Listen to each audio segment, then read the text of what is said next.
Tragedy is something that we all experience in life, and we can't control this. The only thing we can control is how we respond to the tragedy. I'm going to share with you two different stories, one about a man named Ben and another about a man named Jeff. Let's look at our friend Ben. Ben is a 28-year-old happy man. He works a comfortable 9-to-5 job, he has a dog, he has a house, he has friends and family that all love him, and he has a lovely girlfriend who he is planning on proposing to in the upcoming years. From the outside looking in, everything is going right in his life. The best way that I would describe Ben's life is the white picket fence life. Ben and his girlfriend have been dating since they were 18 years old, and he is truly in love with her. From a very early age, they would talk about their futures together. They would talk about what kind of wedding they would want. They would talk about the type of house they would live in. They would talk about how many kids they would want. And when Ben heard this, he wanted to provide for her. Ben wanted to give her everything that she wanted out of life, and he was willing to do the work in order to do this. So one week, Ben had to leave town for work. So he cleaned the house, took his dog for a walk, kissed his girlfriend goodbye, and he was on his way.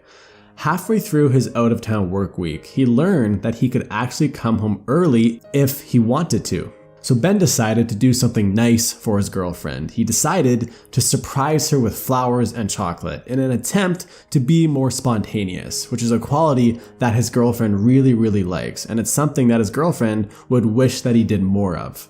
So Ben drives home and he is walking up to the door with flowers and chocolate in hand, excited to surprise her.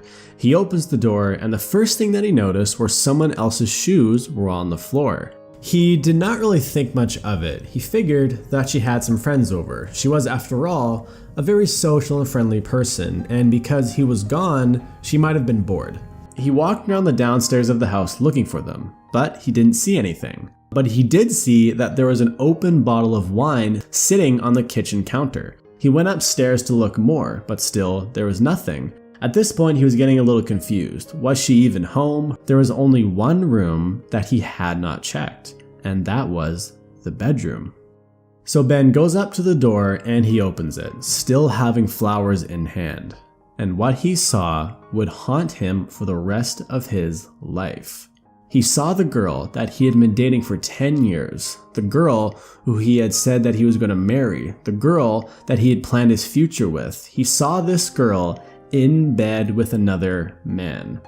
The moment that Ben saw this, his heart sank and he felt his stomach turn in knots. His head began pounding. He felt physically sick. In that moment, the only words that Ben could really muster was, "You need to leave." The next day, she packed up all of her bags and just like that, she was gone. The next few months would prove to be the worst months of his life. Because he was so heartbroken, he started to perform worse at work. He stopped exercising. He stopped staying in contact with his friends and family. He would spend his nights in front of the TV cursing his girlfriend's name. He would ask himself, how could she do this to me? I wanted to give her everything. I told her that I would give her everything that she wanted, but yet she still does this to me. This woman ruined my life. This behavior continued over time, and it got so bad that Ben almost lost his job. And because he could not afford this, he did pull himself together a little bit, and he did just enough not to lose his job. But his mind and body were still only half there. He was never fully engaged in anything that he was doing. He spends the next few years doing a good enough job not to get fired. But he was still miserable and depressed, and he kept blaming his girlfriend for the way his life was. I think at this point in the story, a lot of you are probably thinking to yourself, yeah, that is terrible, but this does not happen that often, and it would not happen to me. And my response to that would be, just wait until you get older. Things change a lot when people get to the stereotypical marriage age, which would be around 28 to 30 years old. And these types of things are much more common later on in life. Let's look at the second story. The second story is the same as the first story up until the point where Ben saw that she was cheating on him. And the character of this story is named Jeff. So when Jeff saw this, he told her to leave, and she left the next day. And of course, Jeff was heartbroken. He cried and didn't understand how she could do this to him. He spent the next few months in pain, crying his life away and cursing his girlfriend. He would ask himself similar questions. How could she do this to me? I wanted to give her everything. But it's at this point when Jeff does something different. Instead of cursing her name and thinking to himself how awful of a person she was, Jeff asked himself a question that 90% of people will never ask. And he asked himself, did I do anything that caused her to cheat on me? So Jeff actually got his phone and he called his ex-girlfriend. She was a little stunned to hear his voice, and when Jeff asked her the question, she responded with, I don't know. I guess I just lost attraction to you. I'm sorry. So instead of continuing to be depressed, Jeff made a commitment to start working on himself. He started to try and make himself a more attractive man, a better man.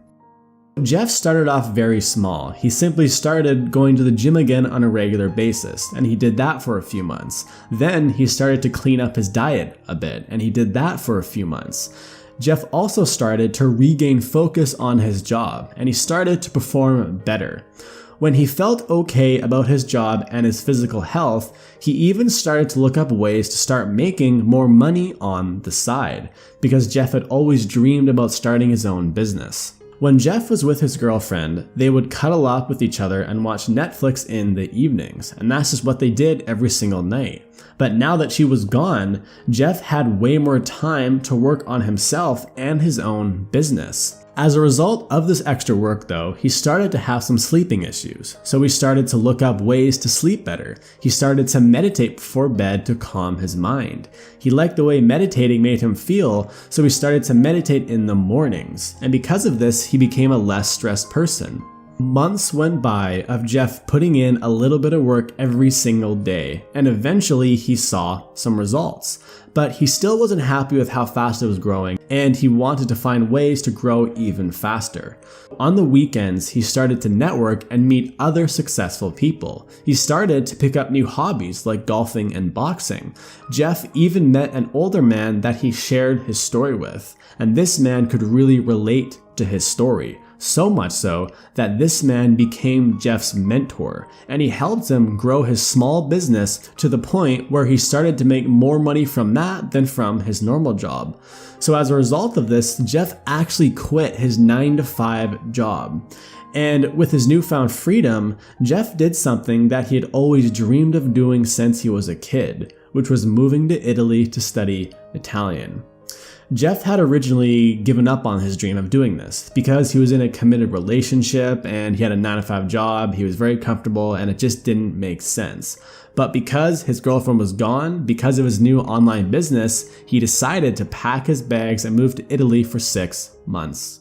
So as Jeff was sipping a beer on the beach with his laptop in his hand, looking into the deep ocean with the sun out, he had felt something that he had not felt in a long time, which was happiness and gratitude.